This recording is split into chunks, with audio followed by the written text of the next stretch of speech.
What's happening, YouTube? Good hit. Today I'm going to do a quick video. I just shot one. It was way too long. I rambled a little bit. So we're going to redo this again.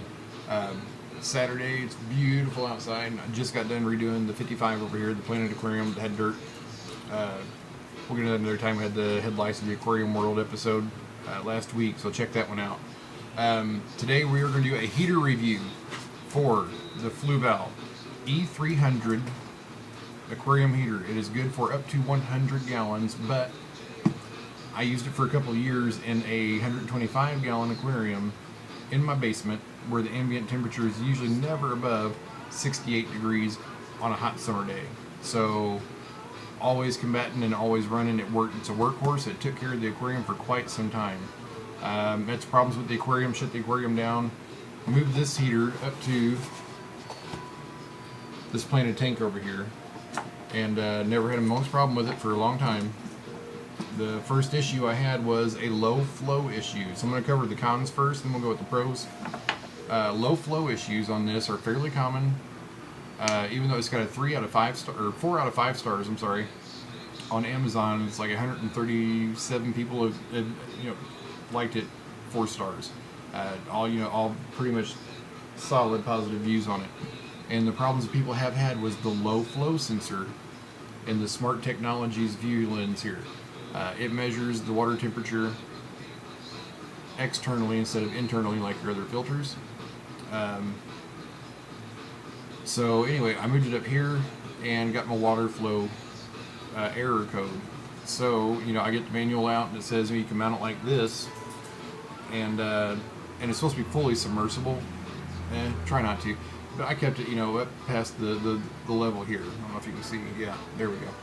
So I kept it at an angle, had a bubble curtain underneath of it to flush water over it. It did just fine. I got the low flow error code again, and I unplugged the heater, let it sit for a little while for the element to cool down because it stays hot for some time. Took it out, and then you take this apart. It's a lot harder too, but I took it off earlier, so it'd be easier to do. This cage. I had plant debris floating up and catching in these little things that actually blocked this, and that's what was building up my heat. So I thought, so I put it back in, I got it back together, and yeah, as you see, it's a broken heater. There is no glass on here anymore, and it smells weird. But yeah, so anyway, I get the low flow error code. So bubble curtain didn't cut it. I got a power head and had to have a power head blast in the side of this to get rid of the low flow error code, which was too much water movement for my aquarium, too much water movement for my plants, and it was stirring up just a lot of shit. The fish were unhappy. It really changed the environment of the aquarium. You don't like that. You don't want to have to do that. That is the biggest problem with this heater, apparently, on the online forums and the reviews, is the error code for low flow. So I took this out of the planted aquarium, put it in a non-planted, or well, a less planted aquarium where the plants don't fall apart as easy. This one's got quite a variety of plant life in it. The other one's just got cryptos and nothing but they're a hardy plant. They shed leaves occasionally, just very occasionally. Put this in that aquarium at the same problem. Got a bubble curtain in it as well, mounted at an angle so it's got optimum water flow over all the vents here. And again, the same problem. So I shut it off, let it cool, took it out, and that's how you pretty much do the reset. Put it back in the aquarium, got it back to my desired temperature around 74 degrees, and it got hot. I left it overnight. It was at the temperature. I get up, after the next morning, and the water is pretty damn warm. I'm going to say it was a little over 80, if I had to guess. I had the little sticker thermometers inside the aquarium. It was past 80. It was between 80 and 82, which I like to keep a little cooler than that for my angels and those plants. They can take hotter, but 74 is my temperature. It's the ambient temperature at my house most of the time, so it's less work for everybody. Would not shut off. And so this comes with the 5-year manufacturer warranty on non-replaceable parts. So it's off here again. This is a replaceable part, wouldn't be covered. This is your non-replaceable. Your screen and the controls inside are your replaceable. So this is going to go back to the manufacturer because we're well under the 5-year mark, and hopefully get another one. I will buy another one of these heaters just because I like them. If you have cichlids, with the main reason I bought this, I had a huge Oscar about 14 inches, a tiger and an albino. I had about an 8-inch long Jack Dempsey, a large catfish, some angelfish, all in the same aquarium, and convicts. All those cichlids like to move the rocks. They like to move the plants. They like to bump into everything. They're like a bull in your aquarium. This takes a beating. It doesn't sound solid now because the element's rattling, but this will not break the glass. I'll bet promise you it won't break until I redid the 55 behind me with a tall black lid and light system. I put this in there knowing that it wasn't going to shut off because I've been having problems. It's been unplugged and just sitting in a drawer, and I can't get off my ass to ship it back to the manufacturer, which I'm doing today. So I put this in the aquarium and let it run for 2 days, and the temperature was like 90-something degrees. So pretty much anything in there was dead. It was in about 8 inches of water, so it was really effective in there. So I shut it off, let it sit for a half hour. Well, I shut it off because I reached in there to feel the water temperature and got electrocuted. The glass broke. The elements were bare. I don't know if you guys have been through these problems before. If you get one of those little cheaper, I keep looking over here because my heater's in these tanks. These two are cold right now. The planted one is getting a heater in it this afternoon. The other one here has goldfish, so I'm not putting any heat in it. And you can see the plants are still doing pretty good.